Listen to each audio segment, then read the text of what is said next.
What's up, guys? This is Matt Ramsey with the Octave Higher East Voice Studio in Austin, Texas. And I wanted to talk about something that some of my students have been running into as kind of an obstacle, and it's free places to play. So what I wanted to do was I wanted to come up with 3 places that you can play tonight for absolutely free and at very low stakes, because this is super important. So stay tuned.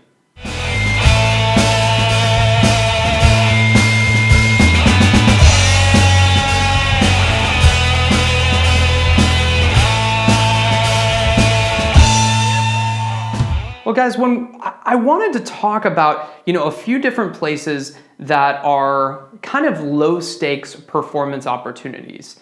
Now, the reason why I'm talking about low stakes performance opportunities rather than like how can you, get on stage at, this club or that club in town is because there's a lot of people that are just starting out. They've been taking voice lessons for a while. They're really getting their voice together. However, they're kind of missing like a force function or something that's really going to take them to the next step, technique-wise and performance-wise, and kind of blending everything together. So what I wanted to do was I wanted to talk about 3 places that you can perform without really any reservation, no obstacles, and can be somewhat anonymous if you want. So the first place is the least anonymous, and it's for a good reason, is because if you're looking for like a nurturing or a familial environment to practice in, I would recommend playing or performing in front of some family or friends.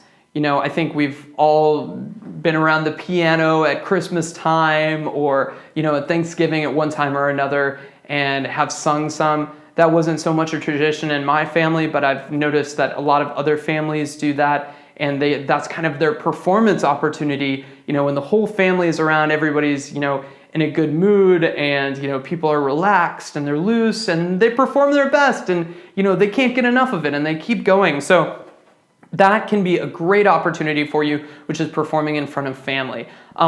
Me personally, in my adult life, something that's been really, really great and really rewarding for me was I had and kind of ran a music potluck out of my studio and out of my home for a solid like 8 or 9 months. So every Friday I would invite all of my friends over, people would bring dishes, we would eat, we would be merry, and then everybody brought an instrument and everybody would just kind of jump in, and there wasn't a set list, there wasn't, it just kind of eliminated all of this pressure about, oh, it must be a rehearsed performance. It's like, no, if you had a song that you liked this week, we would try to figure it out. And if we didn't know it, we would figure out the chords, we would look them up, we would look up the lyrics and stuff like that, and everybody would jump in as best as they could. I cannot stress how magical of an environment it is when you get people who have almost like never sung before, would never sing in public, and then they're in, a really friendly and safe environment that isn't, anywhere out. It's not a club. There's no strangers there. It's all good, and it's a great time. So sometimes, having friends and family around can lower that pressure as well. The second place that I would recommend, and one that worked tremendously well for me when I lived in San Francisco, is just going to the train station or the bus station or the city center or, a busy street or something like that, and playing like on the sidewalk. You would probably know what it is for your own particular city. If there's any sort of busking or troubadour or street performance scene, throw yourself into it. Just give it a try. I cannot tell you how nervous I was the very first time that I walked with my guitar case down the escalator in the Bay Area Rapid Transit Station, the BART train station in San Francisco, to open up my case and just strum and play the guitar in front of these hundreds of people who are walking past. They don't care.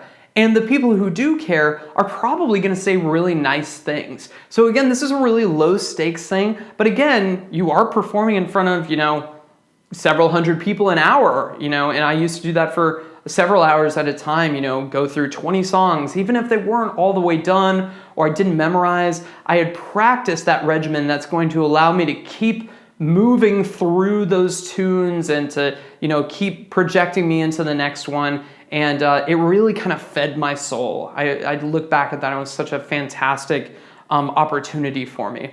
And the last place that I would recommend, and it's last maybe for a good reason or a bad reason, I don't know, but it's an open mic. And an open mic, can often be really intimidating for a beginning singer because oftentimes it's run and it's attended by a lot of other musicians. So and I can tell you, like every small town, every bar has an open mic. You do have this opportunity if you want to take it. If the other two don't work out for you and you need to perform and you want to perform or you want to work up to it and go out, everybody has an open mic because bars and coffee shops have found out that it's a great way to get people in the door and get people interested in their venue. And so an open mic, you just show up at a specified time, you put your name on a list. You can always look it up online, just search open mic blank your city, and find the one closest to you. Oftentimes it's attended by a lot of musicians. Sometimes the quality level is super high. Sometimes it's really low. Sometimes it's a really low pressure setting with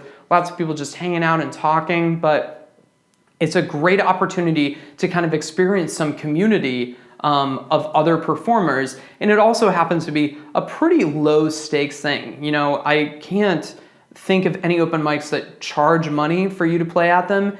If they are, they're not open and don't pay it. You don't need it. You can find something else. But it's also a great opportunity to link up with other artists. If you're a singer and you don't have a band, then go to an open mic and maybe just perform along with a backing track played through the sound system, and then just say, hey, by the way, I'm looking for other people to play with. It can be a great way to link up with other people. I can't tell you how many connections I've made through open mics, but they can be very, very intimidating or very daunting because oftentimes you're waiting a while and it kind of allows that pressure to build up, which is why I kind of prefer the first two, but open mics are a great opportunity for you to experience a low stakes performance with just a little bit more pressure because there's actual people there, probably some strangers and other musicians who are kind of waiting their turn to go. So if that is a block for you at all, get it out of the way. Go and do this. Go and do this tonight, this weekend, next week, whatever it is, just do it soon.